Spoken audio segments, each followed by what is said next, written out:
धनबाद में कोयले खनन को लेकर अब सियासी हलचल तेज हो गई है। एक तरफ जहां बीते दिनों कतरास क्षेत्र में बाबूलाल मरांडी ने पीड़ित परिवारों से मुलाकात कर पुनर्वास नीति और अवैध कोयला खनन को लेकर बीसीसीएल और प्रशासन को जिम्मेवार ठहराया, तो वहीं दूसरी तरफ अब बड़का गांव के पूर्व विधायक अंबा प्रसाद भी आज हादसे स्थल पर पहुंची और वहां पर पीड़ित परिवारों से मुलाकात की, स्थिति का जायजा लिया, निरीक्षण लिया और बीसीसीएल को जिम्मेदार ठहराया। नमस्कार, मैं धीरेन्द्र, आप देख रहे हैं मिरर मीडिया। कतरास खनन हादसे को लेकर राजनीतिक हलचल तेज हो गई है। बड़का गांव के पूर्व विधायक एवं कांग्रेस नेत्री अंबा प्रसाद मंगलवार को राम कनाली ओपी क्षेत्र अंतर्गत मुंडा पट्टी और कुमार पट्टी पहुंची और पीड़ित परिवारों से मुलाकात की। यहां बता दें कि 5 सितंबर को हुए भूदसान में कई लोगों की जान माल को भारी नुकसान हुआ था और कई घर बुरी तरह क्षतिग्रस्त हो गए थे, जिससे लोग अब भी दहशत और संकट से जूझ रहे हैं।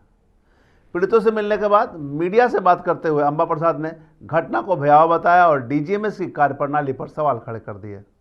उन्होंने कहा कि लगातार आउटसोर्सिंग कंपनियों में हादसे हो रहे हैं, बावजूद इसके डीजीएमएस ऐसे कंपनियों को काम करने की छूट दे रखा है। माइनिंग नियमों का जहां पालन नहीं हो रहा और यह लापरवाही बर्दाश्त नहीं की जा सकती। हालांकि अंबा प्रसाद के दौरे के दौरान प्रभावित लोगों ने खनन कंपनियां और प्रशासन पर गंभीर आरोप लगाए हैं और तत्काल मुआवजा और पुनर्वास की मांग की है। इस दौरान अंबा प्रसाद को भी पीड़ितों के आक्रोश का सामना करना पड़ा। मौके पर कांग्रेस जिला अध्यक्ष संतोष सिंह सहित कई कांग्रेसी नेता उनके साथ मौजूद थे।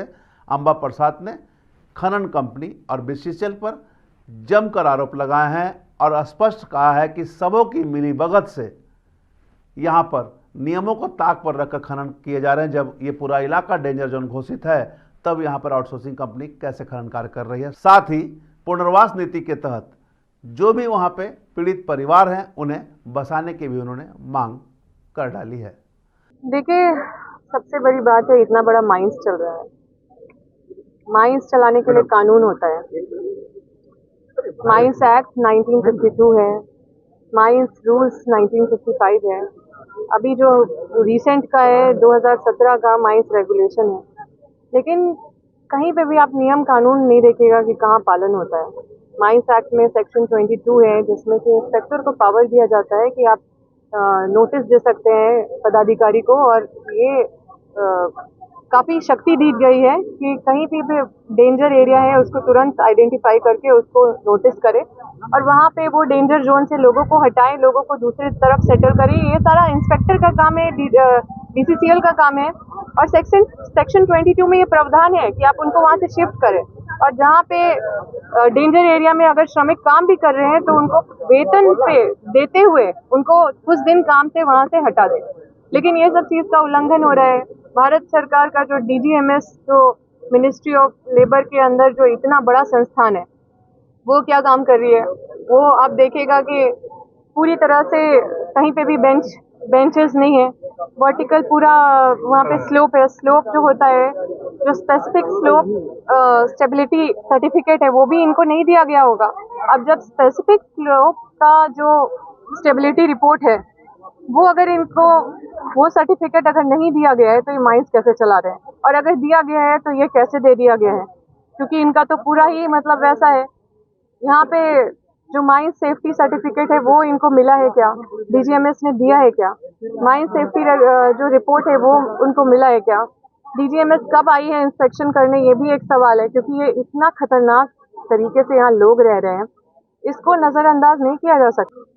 यही दुर्भाग्य है, इसलिए आज अंबा को इतना दूर दूर चल के आना पड़ रहा है ताकि हम इनको ऐसे नहीं छोड़ दें। कोई अगर इस तरह का हालत में है, कोई अगर जादू महतो की तरह हालत में है, अगर कोई इतने लाचार बेबस है, इसलिए आज ज़रूरत पड़ा हमको अपने क्षेत्र से निकल के यहाँ पे आने का, अपने क्षेत्र से निकल के हर विस्थापित का सहारा बनने का हमको ज़रूरत पड़ा, क्योंकि इस पीड़ा को हम अंदर तक मतलब झिंझोड़ के रख दिया है और इसकी लड़ाई हम लड़ रहे हैं।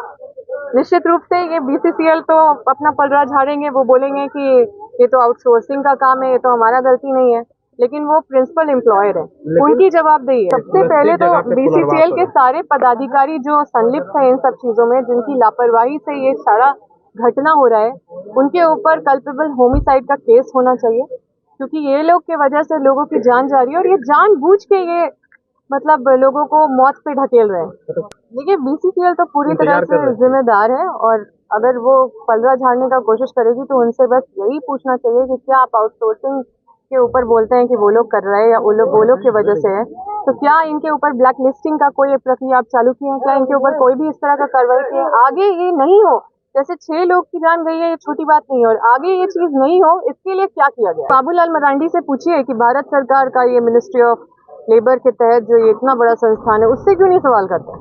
मतलब आप जब सवाल करने पे आएंगे तो पॉलिटिकल, आप फेयर होइए। डीजीएमएस की इतनी बड़ी गलती आपको नहीं दिख रही है?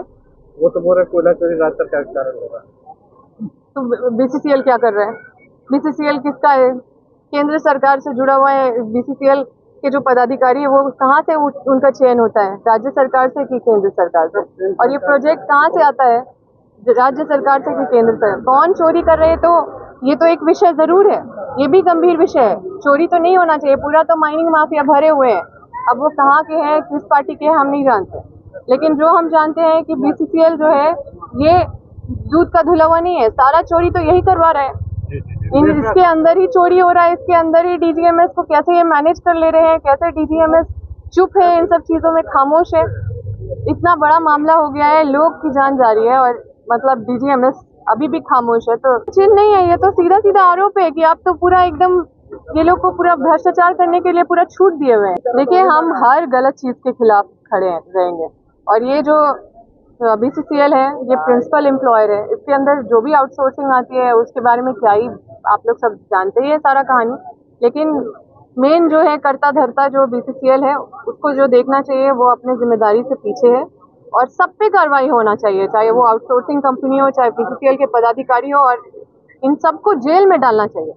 ये सब जेल जाने के योग्य हैं, ये लोग के ऊपर एकदम कड़ा केस बनना चाहिए।